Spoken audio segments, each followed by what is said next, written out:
Hello friends, कैसे हैं आप सभी लोग दोस्तों। आई होप फ्रेंड्स कि आप सभी बढ़िया और जबरदस्त होंगे और पहले से भी मस्त होंगे। तो फ्रेंड्स, हम अंचल लेक्चर्स के इस नए वीडियो में आप सभी का स्वागत है और हम आपको आज पढ़ाने वाले हैं गोलीय पृष्ठों पर प्रकाश का परावर्तन, जो कि कक्षा 10 का दूसरा चैप्टर है दोस्तों।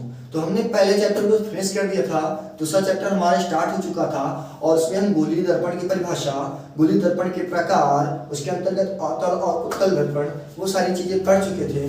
कल की वीडियो में हमने आपको बताया था गोलीय दर्पण से संबंधित महत्वपूर्ण परिभाषाएं। तो गोलीय दर्पण से संबंधित महत्वपूर्ण परिभाषाएं, कल कुछ परिभाषाएं हो गई थी दोस्तों, जिनमें से हमारा था दर्पण का ध्रुव, वक्रता केंद्र, वक्रता त्रिज्या, दर्पण का द्वारक, मुख्य अक्ष। तो दोस्तों ये 4-5 परिभाषाएं कल हो गई थी और आई होप दोस्तों कि कल वाला वीडियो भी आपको काफी समझ में आया होगा। और अगर अभी तक आपने वो वाला वीडियो नहीं देखा है तो प्लीज दोस्तों उस वीडियो को देख लीजिए। और अगर फ्रेंड्स आपको हमारा बनाया हुआ वीडियो, हमारे बनाए हुए लेक्चर्स आपको पसंद आते हैं, आपको समझ में आते हैं, तो प्लीज फ्रेंड्स वीडियो को ज्यादा से ज्यादा शेयर करने का प्रयास कीजिए और लाइक कीजिए तथा चैनल को दोस्तों सब्सक्राइब कर लीजिए। ठीक है फ्रेंड्स, अब हम आज बात करने वाले हैं अपनी बची हुई अन्य मतलब कि 3 अन्य महत्वपूर्ण परिभाषाओं की। वो परिभाषाएं क्या है दोस्तों, जो कि सामने लिखी हुई हैं, जिसमें से पहली बात करेंगे मुख्य फोकस, दूसरी बार में बात करेंगे फोकस दूरी और नेक्स्ट में बात करेंगे दोस्तों फोकस तल। ठीक है फ्रेंड्स, ये तीनों परिभाषा हमारी बची थी। 4 से 5 परिभाषाएं दोस्तों कल हो गई थी, पिछली वाली वीडियो हो चुकी थी। आज हम बात करेंगे इन 3 परिभाषाओं की। ठीक है फ्रेंड्स, तो वीडियो काफी समझ में आने वाला है दोस्तों, कहीं मत जाइए, पूरा का पूरा वीडियो देख लीजिए फ्रेंड्स। ठीक है, अब देखिए मुख्य फोकस की बात करेंगे तो सबसे पहली हेडिंग हमारी पड़ेगी मुख्य फोकस। तो मुख्य फोकस हेडिंग पड़ेगी दोस्तों ये।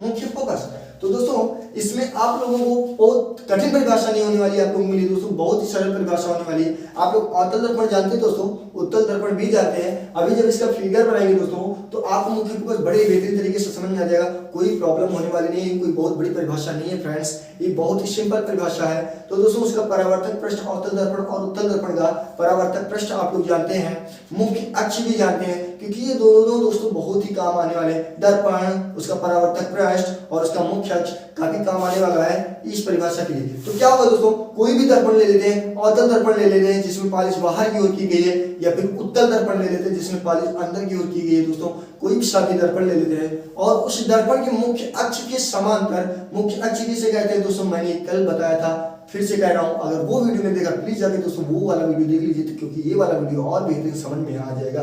ठीक है फ्रेंड्स, तो नहीं देखा तो प्लीज जाके उस वीडियो को देख लें। अब सुनिए यहाँ पर क्या होगा, कोई दर्पण ले लेते हैं, अवतल ले लिया या उत्तल ले लिया, उसके मुख्य अक्ष के समांतर कई सारी प्रकाश किरणें हम लोग निकालते हैं और वो सारी प्रकाश किरणें परावर्तक पृष्ठ के जिस बिंदु पर टकराकर मुख्य अक्ष के जिस बिंदु से मिलती है, मतलब कि वो सारी प्रकाश किरणें जो निकली किसके समांतर, मुख्य अक्ष के समांतर जो सारी प्रकाश किरणें निकल कर गई हैं और दर्पण के किसी बिंदु से टकराकर, किन्हीं बिंदुओं से टकराकर मुख्य अक्ष के किसी बिंदु पर आकर मिलती है, तो ऐसी किरणें जिस बिंदु पर मिलेंगी दोस्तों वो बिंदु ही फोकस या फिर मुख्य फोकस कहलाएगा। ठीक है ना, देखिए चित्र के द्वारा समझने से काफी बेहतरीन समझ में आएगा अगर हम चित्र बनाते हैं तो। देखिए दोस्तों, ये अवतल दर्पण है,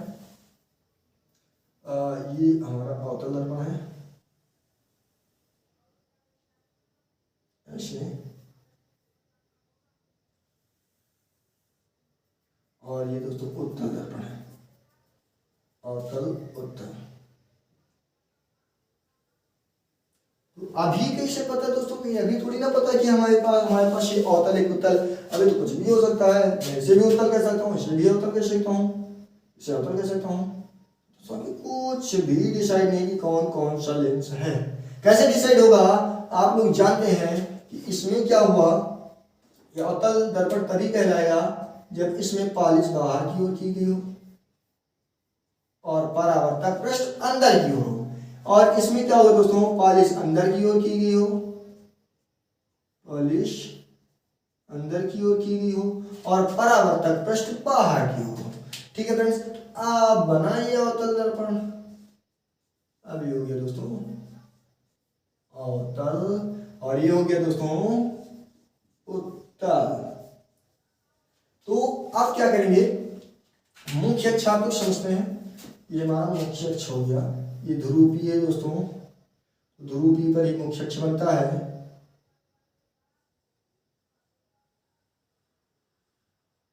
ये हो गया दोस्तों मुख्य अक्ष।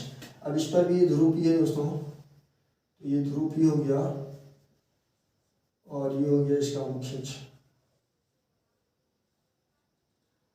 इस प्रकार। ठीक है दोस्तों, ये इन दोनों के हो गए मुख्य अक्ष। अब मैंने क्या क्या कहा, मैंने कहा कि मुख्य अक्ष के समांतर प्रकाश किरणें निकलेंगी दोस्तों। ये देखिए अवतल दर्पण हो गया और ये वाला उत्तल दर्पण हो गया दोस्तों। हमने क्या कहा कि अवतल दर्पण या उत्तल दर्पण या फिर किसी गोलीय दर्पण के मुख्य अक्ष के समांतर, मुख्य अक्ष के समांतर, समांतर मतलब दोस्तों जैसे कि पहली वाली किरण थी वैसे ही दूसरी वाली किरण मुख्य अक्ष के समांतर। अब देखिए जैसे कि ये वाली किरण वैसे ही ये वाली किरण दोस्तों, ये क्या हुई दोस्तों, मुख्य अक्ष के समांतर जा रही है, ये मुख्य अक्ष के समांतर जा रही है दोस्तों। और मुख्य अक्ष के समांतर जाती है, यहाँ पे टकराती है, यहाँ पे टकराती है। तो इधर भी दोस्तों नीचे की तरफ भी जितनी ऊपर छोड़ना किरणें मान लेते उतनी किरणें नीचे गई हैं और ऐसे ही यहाँ पे टकराई दोस्तों और ये वाली गई यहाँ पे टकराई। ठीक है फ्रेंड्स, अब ये मुख्य अक्ष के समांतर, अब ये भी दोस्तों मुख्य अक्ष के समांतर प्रकाश किरण यहाँ पर गई, यहाँ पर ऐसे और एक किरण ऐसे ही दोस्तों, एक किरण ये गई और दूसरी किरण ये गई। अभी मुख्य अक्ष के समांतर जाने वाली किरणें दोस्तों, मुख्य अक्ष के समांतर चली गई, वाह भाई वाह, अच्छी बात है, चली जाने दीजिए, चली गई और ये चली गई। अच्छा सा बना देते हैं दोस्तों, ये चली गई। ठीक है दोस्तों, अब ये मुख्य अक्ष के समांतर जा रही है, प्रदर्शित कर रहा है जा रही है, ये जा रही है। अब जा रही है, आप लोग समझते हैं ये वाला थोड़ा सा आगे बढ़ाते ध्रुव, इस ध्रुव को थोड़ा आगे बढ़ा लेते दोस्तों। उत्तल है, उत्तल में बढ़ा लीजिए, उत्तल में नहीं बढ़ाना है, उत्तल में बढ़ा लीजिए। अब ये बढ़ा लिए दोस्तों, तो अब जब इस बढ़ा लिए, अब यहाँ पर फिर से आ जाइए कि किसी भी गोली दर्पण के मुख्य अक्ष से मुख्य अक्ष के समांतर जाने वाली प्रकाश किरणें दर्पण के बिंदु से टकरा कर, ये देखिए ये किरणें इन बिंदुओं पर टकरा रही दोस्तों, ये बिंदु पर टकरा रही, ये टकरा रही, ये टकरा रही, इन बिंदुओं पर ये टकराई दोस्तों, ये टकराई, टकरा कर परावर्तित हो जाती है। टकराती है तो परावर्तक पृष्ठ पर टकराई दोस्तों, तो परावर्तन होना तो संभव सी बात है। अब परावर्तन हो गई तो परावर्तन क्या करके क्या करती दोस्तों, ये सब के सब आती हैं और किसी एक ही बिंदु पर मिल जाती है फ्रेंड्स, किसी एक ही बिंदु पर मिल जाती हैं। जैसे कि ये आई, ये प्रकाश किरण परावर्तित होकर यहाँ पर मिल जाएगी, ये प्रकाश किरण आएगी यहाँ पर मिल जाएगी, ये प्रकाश किरण भी आकर के यहाँ पर मिल जाती है दोस्तों, और ये वाली प्रकाश किरण टकराएगी और ये भी आकर के यहीं पर मिल जाएगी, ऐसी दोस्तों। और या फिर हम कह सकते हैं मिलती हैं या फिर मिलती हुई प्रतीत होती है फ्रेंड्स। कैसे प्रतीत होती है, ये कौन सी बात है सुनिए। अब यहाँ पर इनका परावर्तन हुआ दोस्तों, तो ये यहाँ पर टकराएगी तो ऐसे ऊपर निकल जाएगी, ऐसे, ये ऐसे निकल गई दोस्तों। ये यहाँ पर टकराई तो ये भी दोस्तों कैसे निकल जाएगी, ये भी ऐसे ही निकल जाएगी इस प्रकार। ये दोस्तों यहाँ पर टकराई तो ये यहाँ पर निकल जाएगी ऐसे, ये यहाँ पर टकराई तो यहाँ पर टकराने के पश्चात ये ऐसे निकल जाएगी। ठीक है दोस्तों, तो ये जब ऐसे निकल गई, लेकिन लग नहीं रहा कि ऐसे निकल गई, देखो लगेगा क्या, हम नहीं कह सकते ऐसे लग रहा हो। हम अगर इसे बंद कर ले दोस्तों तो आप समझ रहे होंगे कि ये वाली किरण कहीं से आती हुई प्रतीत हो रही, ये वाली किरण किसी बिंदु से ऐसे, थोड़ा वीडियो से बनाते हैं दोस्तों, ऐसे आती हुई प्रतीत हो रही, ऐसे आती हुई प्रतीत हो रही। यहाँ पर भी दोस्तों किसी एक ही बिंदु से आती हुई प्रतीत हो रही है, ऐसे एक ही बिंदु से दोस्तों। और ये भी क्या प्रतीत होगी, ये किसी एक ही बिंदु से आती हुई प्रतीत होगी। ये भी क्या प्रतीत होगी दोस्तों, किसी एक ही बिंदु से आती हुई प्रतीत होगी। ऐसा लगेगा किसी एक ही बिंदु से निकली हुई हो। ठीक है फ्रेंड्स, थोड़ा सा देखिएगा, ये वाली थोड़ी और ये वाली थोड़ी तिरछी है, उसे मैनेज कर लीजिएगा। थोड़ा सा बनेगा ऐसे ही फ्रेंड, थोड़ा सा दिक्कत है बस, एक ही बिंदु से निकलती हुई प्रतीत होंगी। तो इसे हम थोड़ा सा और बना देते दोस्तों, सही से समझ में आए। तो ऐसे इस प्रकार दोस्तों, ठीक है। तो ऐसे क्या लगेगा, किसी एक ही बिंदु पर मिल रही हूं, ऐसे ये। अब ये जिस बिंदु पर मिलती है फ्रेंड्स, वही बिंदु उस गोलीय दर्पण का फोकस कहलाता है या फिर मुख्य फोकस कहलाता है। और दोस्तों इसे एफ से प्रदर्शित करते हैं, इसे एफ से प्रदर्शित करते हैं, इसे दोस्तों एफ से प्रदर्शित कर देंगे, ये एफ। ठीक है दोस्तों, तो किसे कहते हैं मुख्य फोकस या फिर किसे कहते हैं फोकस, तो गोलीय दर्पण के, परिभाषा लिखेंगे दोस्तों, गोलीय दर्पण के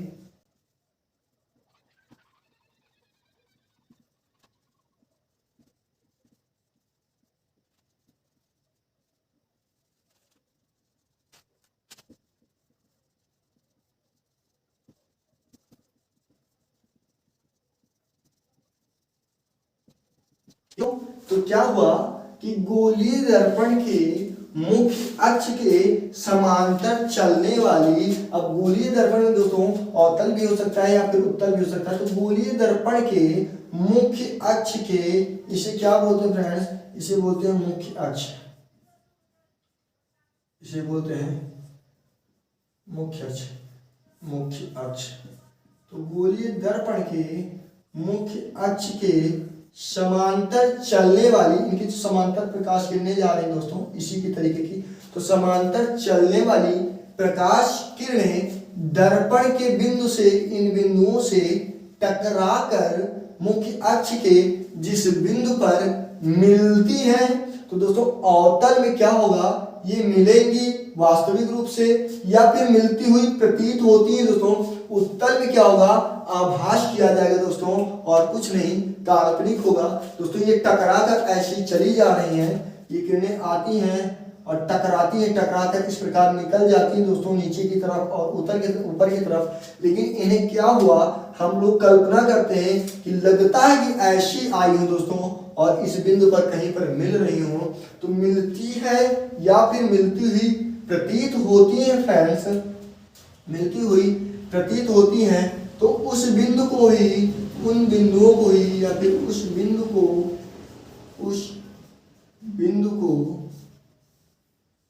ही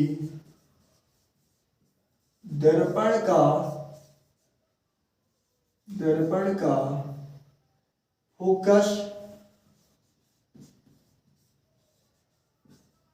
या मुख्य फोकस कहते हैं, या मुख्य फोकस कहते हैं, फोकस या मुख्य फोकस कहते हैं। तो किसे कहते हैं दोस्तों मुख्य फोकस, एकदम जाहिर सी बात है कि एकदम सिंपल है। ठीक है दोस्तों, समझ में आया होगा। अब देखिए दोस्तों, इसमें एक बात नोट करने वाली है कि हम नोट में क्या कह सकते हैं दोस्तों, नोट में हम कह सकते हैं कि फोकस या फिर मुख्य फोकस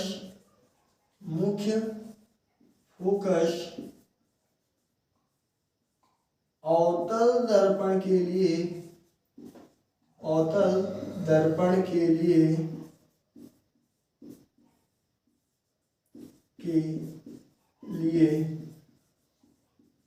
वास्तविक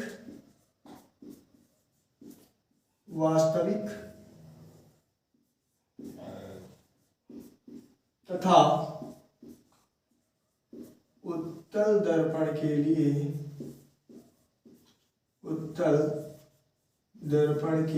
लिए आभासी होता है, उत्तल दर्पण के लिए आभासी होता है। ठीक है दोस्तों, तो ये जो फोकस होगा जो ये मुख्य फोकस है यहाँ पर अवतल दर्पण के लिए, तो वास्तविक दोस्तों ये किरणें वास्तव में इसी बिंदु पर मिलती हैं, लेकिन दोस्तों जो उत्तल के लिए होता है ये मिलती नहीं दोस्तों, ऐसे जाती है, ऐसे परावर्तित हो जाती है, इस प्रकार परावर्तित हो जाती है। हम लोग कल्पना करते हैं कि लगता है ऐसे कहीं पर मिल रही हो। तो ये क्या बात है दोस्तों, नोट करने योग्य है कि जो अवतल दर्पण के लिए है मुख्य फोकस वास्तविक होता है, लेकिन उत्तल दर्पण के लिए मुख्य फोकस जो होता है वो आभासी होता है। ठीक है फ्रेंड्स, समझ में आ गया होगा। तो दोस्तों अभी हमने बात कर ली थी, अभी हमने चर्चा कर ली है पहली परिभाषा पर, और अब हम चर्चा करने वाले हैं, अब हम आपको बताने वाले हैं दूसरी परिभाषा फोकस दूरी के बारे में। दूसरी परिभाषा फोकस दूरी की फोकस दूरी किसे कहते हैं। तो फ्रेंड्स अभी मैंने एक वीडियो पहले ही आपको क्या बताया था कि कोई भी दूरी दर्पण में कोई भी दूरी ध्रुव से मापी जाती है, और अगर दोस्तों आपने वो वीडियो देखा है तो ये बात, ये परिभाषा आपको बड़ी आसानी से चुटकी बजाते हुए समझ में आ जाएगी दोस्तों, कोई दिक्कत नहीं होगी। ठीक है दोस्तों, अगर आप लोगों ने वो वाला वीडियो नहीं देखा है तो प्लीज उस वीडियो को भी देख लीजिएगा। तो दोस्तों फोकस दूरी किसे कहते हैं, अगर हम इसमें दर्पण बनाए, कोई भी कोई दर्पण अवतल या उत्तल बनाए दोस्तों, तो मान लिया कोई अवतल दर्पण है दोस्तों, मान लिया कोई अवतल दर्पण, अब ये बना अवतल दर्पण दोस्तों, अब ये अवतल दर्पण हो गया, या फिर मान लेते कोई उत्तल दर्पण होता है फ्रेंड्स, ये यहाँ पर ऐसे इस प्रकार उत्तल दर्पण हो गया, अंदर की ओर पा लीजिए दोस्तों। तो कोई अवतल दर्पण मान लेते हैं या फिर कोई उत्तल मान लेते हैं। अब दर्पण का ध्रुव ये क्या कहलाता है दोस्तों, P कहलाता है, और ये दर्पण का ध्रुव क्या कहलाता है, ये भी P कहलाता है। ठीक है फ्रेंड्स, क्या कहलाता है, P कहलाता है। ये भी दर्पण का ध्रुव P हो गया। अब देखिए यहाँ पर मुख्य अक्ष क्या होता है, ऐसे, यहाँ पर ऐसे ये होता है मुख्य अक्ष, और यहाँ पर ये होता है मुख्य अक्ष दोस्तों। ठीक है, तो अभी आपने एक परिभाषा पढ़ी फोकस या फिर मुख्य फोकस। तो फोकस या मुख्य फोकस इस बिंदु के यहाँ पर स्थित, इस रेखा के इस मुख्य अक्ष के यहाँ पर स्थित था दोस्तों, मुख्य फोकस या फिर फोकस, तो कुछ भी कहें, मुख्य फोकस कहें या फिर फोकस कहें, तो कहाँ पर स्थित था दोस्तों, यहाँ पर स्थित थे। तो किसी गोलीय दर्पण के ध्रुव P तथा मुख्य फोकस या फोकस F के मध्य की दूरी फोकस दूरी कहलाती है। तो दोस्तों इस बिंदु से यहाँ की दूरी ही फोकस दूरी कहलाएंगी। ये दूरी यहाँ क्या कहलाएगी दोस्तों, फोकस दूरी कहलाएगी। जो दूरी है यही दूरी है फोकस दूरी। फोकस दूरी ये अवतल के लिए है दोस्तों, ये दूरी अवतल के लिए है, और ये दूरी जो दोस्तों ये भी फोकस दूरी है, ये भी फोकस दूरी है दोस्तों, लेकिन ये वाली दूरी उत्तल के लिए है फ्रेंड्स, ये दूरी उत्तल दर्पण के लिए। ठीक है दोस्तों, तो क्या कहेंगे परिभाषा, किसी गोलीय दर्पण के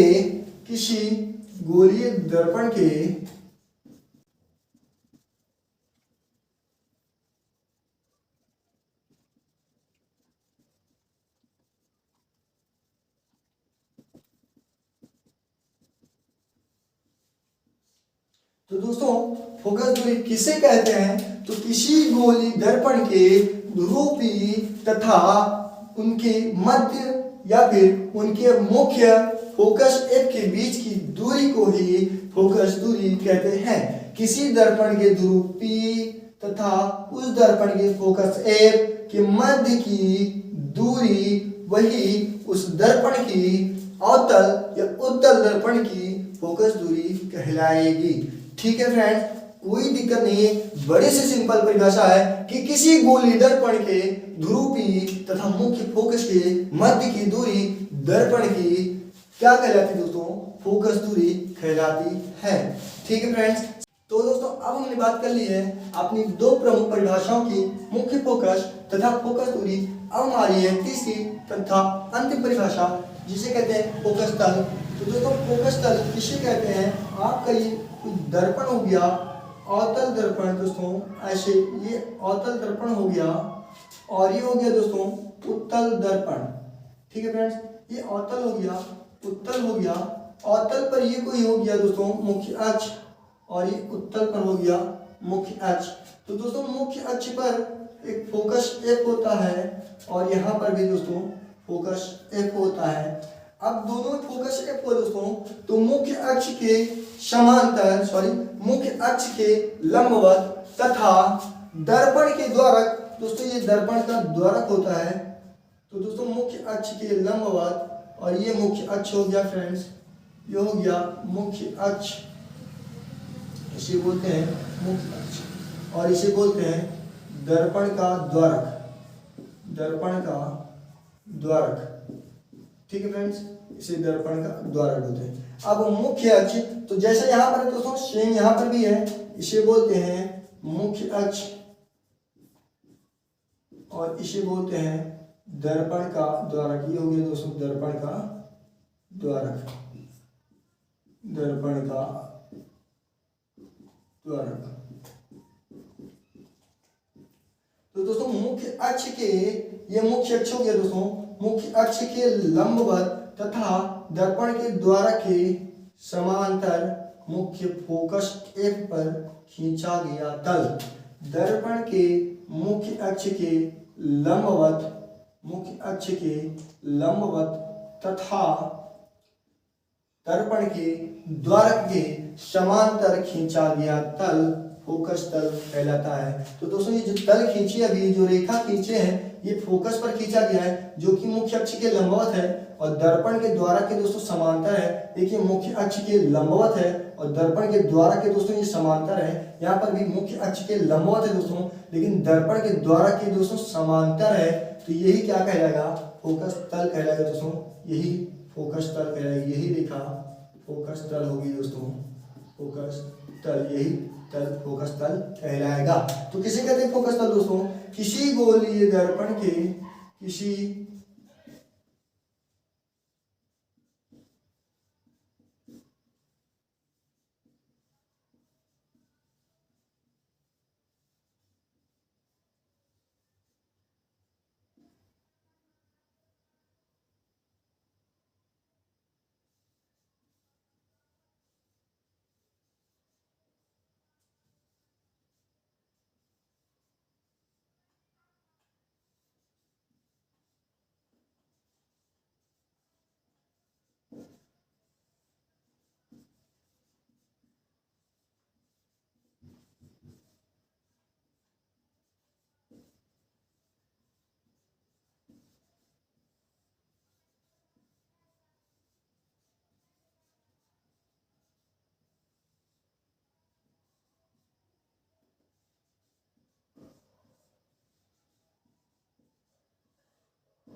तल, फोकस तल, फोकस तल कहलाता है, फोकस तल कहलाता है। ठीक है दोस्तों, तो कोई भी दर्पण हो दोस्तों, अवतल दर्पण हो, उत्तल दर्पण हो, उसके मुख्य अक्ष के लंबवत, लंबवत का मतलब दोस्तों ये मुख्य अक्ष थी और ये रेखा गिरी दोस्तों, ये लंबवत हुआ, उसके मुख्य अक्ष के लंबवत तथा दर्पण के द्वारक के समांतर, समांतर मतलब दोस्तों ये देखो दर्पण के द्वारक था और ये रेखा गिरी, तो दर्पण के द्वारक के समांतर खींची गई या फिर एफ पर खींचा गया तल, फोकस एफ पर दोस्तों, फोकस एफ पर गिरता है, फोकस एफ पर खींचा गया तल, यही दोस्तों फोकस तल कहलाता है। ठीक है फ्रेंड्स, समझ में आ गई होगी परिभाषा। अब हमारी तीनों परिभाषाएं कंप्लीट होती दोस्तों। तो मैं आशा करता हूँ फ्रेंड्स कि आपको भी ये वीडियो काफी पसंद आया होगा, और अगर दोस्तों वीडियो समझ में आया है तो लाइक कीजिए, काफी ज्यादा शेयर कीजिए दोस्तों, और चैनल को सब्सक्राइब कर लीजिए दोस्तों। ठीक है फ्रेंड्स, अब हम मिलेंगे अपने नेक्स्ट टॉपिक में, तब तक के लिए दोस्तों जय हिंद, वंदे मातरम।